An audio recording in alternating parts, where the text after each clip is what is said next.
বুধবার রাজধানীর সেগুনবাগিচায় কচিকাঁচার মেলা অডিটোরিয়ামে বিজনেস কনফারেন্সের আয়োজন করে ডেস্টিনি সোশ্যাল মিডিয়া ফোরাম ব্লো। এতে ডেস্টিনি 2000 লিমিটেডের ব্যবস্থাপনা পরিচালক ও আমজনগণ পার্টির আহ্বায়ক ডক্টর মোহাম্মদ রফিকুল আমিন, ডেস্টিনি 2000 লিমিটেডের প্রতিষ্ঠাতা চেয়ারম্যান মোহাম্মদ হোসাইন সহ বিনিয়োগকারীরা অংশ নেন। এ সময় বিনিয়োগকারীরা বলেন, ডেস্টিনির হাতকে আরও শক্তিশালী করতে হবে।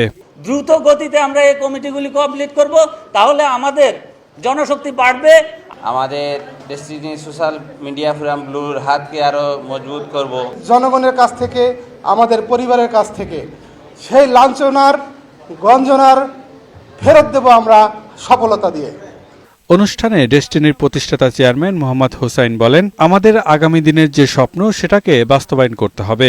আগামী দিনের যে স্বপ্ন আমাদের সেটাকে বাস্তবায়ন করব ইনশাল্লাহ আপনাদেরকে নিয়ে। কারণ আমাদের এমনভাবে ফোকাস করতে হবে, আমাদের যে স্বপ্নগুলো ওখানে যাওয়া পর্যন্ত আমরা থেমে থাকবো না।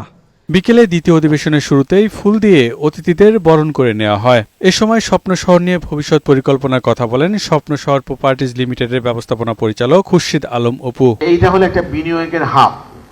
আপনি এখানে বিনিয়োগ করে রাখলে তাহলে আপনি সেই বিনিয়োগের রিটার্নটা কিভাবে পাবেন সেটা বোঝাচ্ছি। ডেস্টিনি ব্যবস্থাপনা পরিচালক ও আমজনগণ পার্টির আহ্বায়ক রফিকুল আমিন বলেন, রাজনৈতিক প্রতিহিংসার শিকার হয়ে দীর্ঘদিন জেল খাটতে হয়েছে তাকে। একে তো অন্যায়ভাবে সাজা দিচ্ছে, তারপরে জামিনও দিচ্ছে না। কারণ 22 সালে কিন্তু আমার 10 বছর হয়ে গেছে, দিচ্ছে না জামিন। এবং আমি কিন্তু জেল মাসের কোনো বেনিফিট পাইনি, সেটা আপনারা অনেকে জানেন।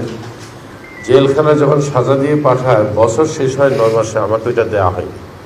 আগামীতে মানুষের বাসস্থান তৈরিতে ডেস্টিনি নতুন দিগন্ত উন্মোচন করবে বলেও জানান রফিকুল আমিন। বলেন, আমজনগণ পার্টির ইশতেহারে থাকবে আইনের শাসন প্রতিষ্ঠা, নারীর অধিকার এবং সামাজিক নিরাপত্তা নিশ্চিত করার অঙ্গীকার। আমাদের একটা আছে, একটা হলো কি আইনের শাসন, আর একটা হলো নারীর ন্যায্য অধিকার। পিয়াস মাহমুদ, বৈশাখী সংবাদ, ঢাকা।